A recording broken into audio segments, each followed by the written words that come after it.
You know, there are coming back to maybe where I started too, which was there are all these different definitions, concepts.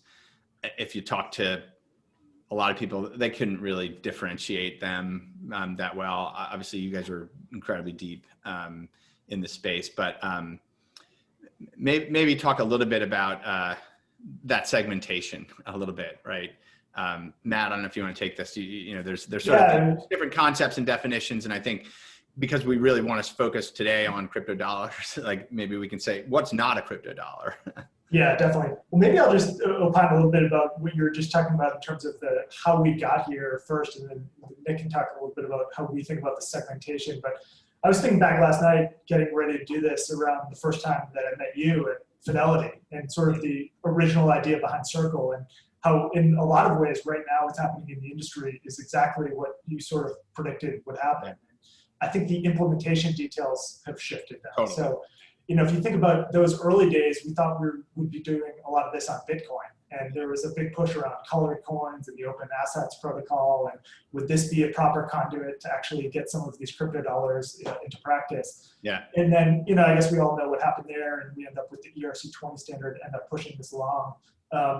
So the way that we're sort of looking at the space now is that there's various different trade-offs in implementation details around how you access this market. Nick, do you want to talk a little bit maybe about the kind of the framework and how we segment the market?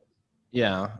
You asked earlier about, what's the difference between a digital dollar and a crypto dollar? And I think that gets to the core of it really. Digital dollar always confused me a little bit because it seemed a little bit redundant, to be honest, because most dollars are liabilities of the commercial bank system and they exist in digital format. In fact, the overwhelming majority of all of the instruments that we refer to as dollars are totally digital.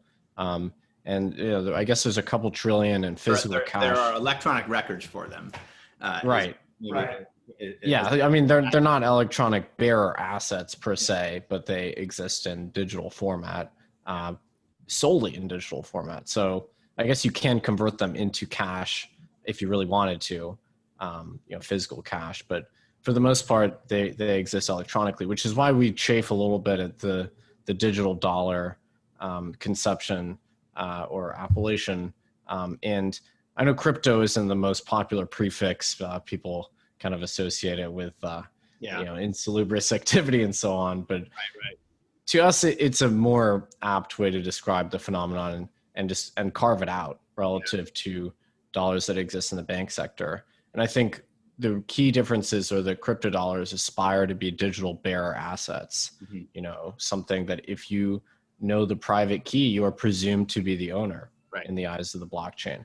And that's not, it's like it is a native digital asset, is a native data type, as it were, like on the internet, right? It's very, very differentiated, from, again, these sort of legacy electronic money.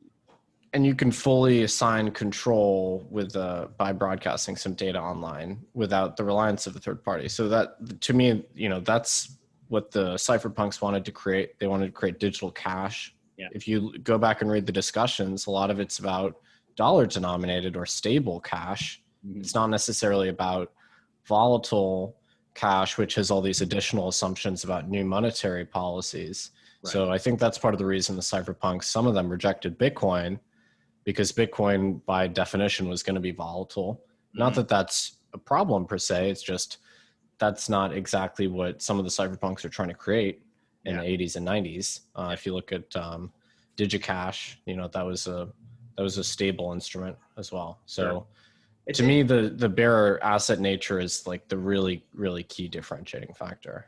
I see that too. Obviously, I think that part of why people kind of go to digital dollar when referring to digital currency based versions of dollars, it's a little, you sort of watch this happen in the internet space. I remember, in digital media, for example, like you'd sort of say, hey, we're actually doing, digital media, digital video or video on the internet or all these things. And Yeah, the satellite companies were like, well, we do digital broadcast. Like our satellite network is digital, and the cable companies were, no, we're doing digital video on demand. It's on our cable. It's entirely digital. I remember they'd market like it's digital television, or satellite radio became digital, and it was using. I mean, it was basically saying like they're using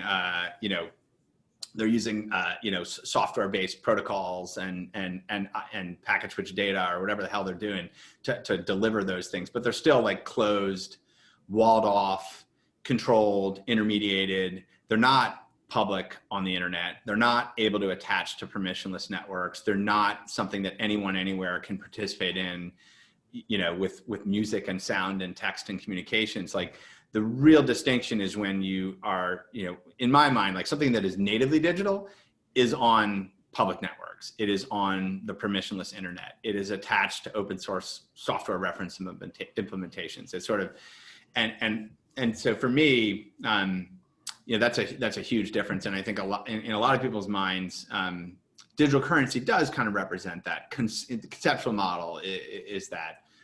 But I like crypto dollars too. So The other thing is, Jeremy, is it's programmable, right? And so that's something that none of these quote unquote digital platforms that are not built on public blockchains can really ascribe to be. And so I think the surface area for the types of things that you can build on the internet just gets a lot larger by virtue. Absolutely.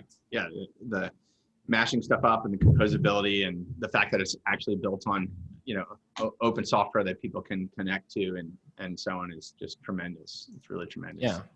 Well, our view is that this is not a debate between analog and digital. We've left the world of atoms behind. We've been in the world of bits for a long time. Sure.